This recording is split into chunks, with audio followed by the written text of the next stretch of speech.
Shalom, saya Cindy Desprina Maharaja dengan NIM 200101205, Grup G semester 2 Prodipa. Tujuan saya membuat video ini adalah untuk memenuhi tugas yang diberikan oleh Ibu Grace L.A. Sihombing sebagai dosen pengampu mata kuliah dasar-dasar pendidikan. Pada kesempatan kali ini, saya akan menjelaskan sedikit banyaknya tentang tujuan pendidikan serta sistem pendidikan nasional. Terlebih dahulu, saya akan menjabarkan tentang hal apa yang akan saya jelaskan.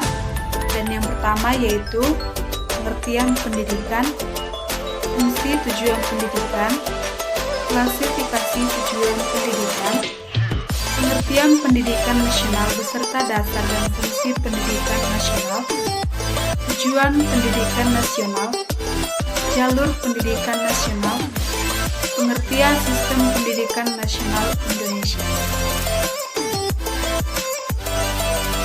Sebelumnya saya akan menjelaskan apa itu pengertian pendidikan. Pendidikan merupakan usaha sadar ataupun disengaja. Dalam hal ini, ada tujuan yang ingin dicapai. Selain itu, pendidikan juga merupakan aktivitas yang berorientasi pada tujuan ataupun aktivitas yang bersifat teleologis. Pendidikan itu memiliki tujuan. Adapun tujuan dari pendidikan yaitu sebagai pedoman penyusun kurikulum, pelaksanaan pendidikan, dan kegiatan evaluasi.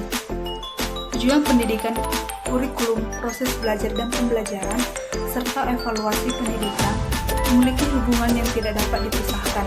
Jika dipisahkan, maka tujuan pendidikan itu akan lebih rumit untuk dicapai. Yang berikutnya yaitu klasifikasi atau pembagian tujuan pendidikan dapat diklasifikasikan menjadi dua, yaitu berdasarkan domain kemampuan manusia yang terdiri atas kognitif, afektif, dan psikomotorik. Yang kedua berdasarkan urutan atau hierarkis, terdiri atas tujuan umum pendidikan nasional, tujuan institusional, tujuan kurikuler, dan tujuan pembelajaran. Tujuan pendidikan berdasarkan domain kemampuan atau perilaku manusia menurut Bloom. Dalam konteks pendidikan Bloom dan kawan-kawan telah merinci perilaku manusia dengan sistematika disusun secara mengikat dalam rangka mengembangkan perangkat-perangkat tujuan pendidikan yang berorientasi pada perilaku yang dapat diamati dan dapat diukur secara ilmiah mengenai ketiga domain seperti di atas. Secara garis besar, taksonomi perilaku menurut Bloom adalah sebagai berikut. Kawasan kognitif yang meliputi pengetahuan, pemahaman, penerapan, analisis, memadukan, dan evaluasi. Nah, secara lanjutan, taksonomi Bloom sebagai berikut. Kawasan afektif yang meliputi penerimaan, sambutan, penghargaan, pengorganisasian, dan karakterisasi.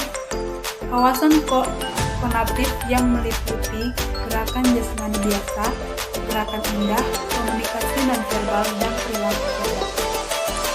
Nah, tujuan pendidikan berdasarkan urutan atau hierarkis yaitu tujuan umum pendidikan nasional adalah tujuan pendidikan yang diusahakan untuk dicapai oleh semua kegiatan pendidikan di Indonesia. Tujuan ini rumusannya terdapat pada Undang-Undang Sisdiknas atau GBH. Tujuan institusional adalah tujuan pendidikan yang berusaha dicapai oleh setiap institusi pendidikan seperti TK, SD, SMP, SMA, dan seterusnya. Tujuan kurikuler adalah tujuan pendidikan yang berusaha dicapai melalui proses belajar mengajar dan pembelajaran. Yang berikutnya, pengertian pendidikan nasional. Pendidikan nasional adalah pendidikan yang berdasarkan Pancasila dan Undang-Undang Dasar tahun 1945 yang berakar pada nilai-nilai agama, kebudayaan nasional Indonesia, dan tanggap terhadap tuntutan perubahan zaman. Adapun sistem pendidikan nasional Indonesia adalah keseluruhan komponen pendidikan yang saling terkait secara terpadu untuk mencapai tujuan pendidikan nasional. Selain itu, pendidikan nasional itu tidak akan dapat berjalan dengan baik jika tidak memiliki dasar dan fungsi. Pendidikan nasional berdasarkan Pancasila dan Undang-Undang Dasar Republik Indonesia 1945 dan pendidikan nasional berfungsi mengembangkan kemampuan dan membentuk watak serta peradaban bangsa yang bermartabat dalam rangka mencerdaskan kehidupan bangsa. Nah, tujuan pendidikan nasional Indonesia adalah untuk mengembangkan potensi peserta didik agar menjadi manusia yang beriman dan bertakwa kepada Tuhan Yang Maha Esa, berakhlak mulia, sehat, berilmu, cakap, kreatif, mandiri, dan menjadi warga negara yang demokratis serta bertanggung jawab. Pendidikan diselenggarakan secara demokratis dan berkeadilan serta tidak diskriminatif. Pendidikan diselenggarakan sebagai satu kesatuan yang sistematik dengan sistem terbuka dan multi makna. Pendidikan diselenggarakan sebagai suatu proses pembudayaan dan pemberdayaan peserta didik yang berlangsung sepanjang hayat. Pendidikan diselenggarakan dengan memberi keteladanan, membangun kemauan, dan mengembangkan kreativitas peserta didik dalam proses pembelajaran pendidikan diselenggarakan dengan mengembangkan budaya membaca, menulis, dan berhitung bagi segenap warga masyarakat. Pendidikan diselenggarakan dengan memberdayakan semua komponen masyarakat melalui peran serta dalam penyelenggaraan dan pengendalian mutu layanan pendidikan. Ini merupakan prinsip-prinsip dari penyelenggaraan pendidikan nasional. Jalur, jenjang, dan jenis pendidikan. Jalur pendidikan: pendidikan formal, non-formal, dan informal. Jenjang pendidikan formal: pendidikan dasar, pendidikan menengah, dan pendidikan tinggi.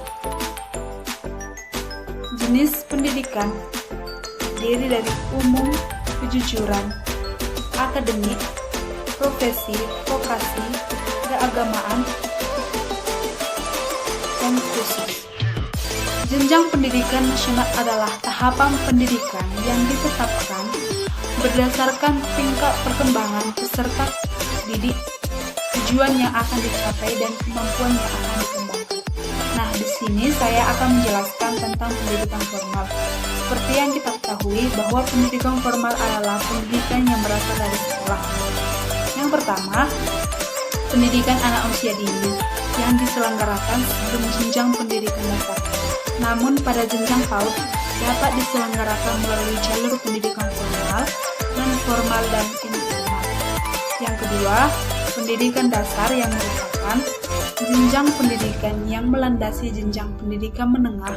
Pendidikan dasar ini berbentuk sekolah dasar, madrasah ibtidaiyah, serta sekolah menengah pertama. Dan yang ketiga, pendidikan menengah yang merupakan lanjutan pendidikan dasar yang terdiri atas pendidikan menengah umum dan kejuruan berbentuk SMA, MA, dan SMK. Dan yang keempat yaitu pendidikan tinggi yang merupakan jenjang pendidikan setelah pendidikan menengah yang mencakup program pendidikan diploma, sarjana, magister, spesialis, dan doktor yang diselenggarakan oleh perguruan tinggi. Perbedaan akademi, politeknik, sekolah tinggi, institut, dan universitas yaitu pada akademi menyelenggarakan pendidikan vokasi dalam satu cabang atau sebagian cabang. Pada politeknik menyelenggarakan pendidikan vokasi dalam sejumlah bidang pengetahuan khusus. Pada sekolah tinggi menyelenggarakan pendidikan akademi dan vokasi dalam lingkup satu disiplin ilmu tertentu. Nah, pada institut menyelenggarakan pendidikan akademik dan vokasi dalam sekelompok disiplin ilmu. Dan pada universitas menyelenggarakan pendidikan akademik dan vokasi dalam sejumlah ilmu. Sekian hasil yang dapat saya jelaskan pada kesempatan kali ini. Bila ada kata-kata yang kurang, saya minta maaf. Sekian dan terima kasih. Horas, shalom.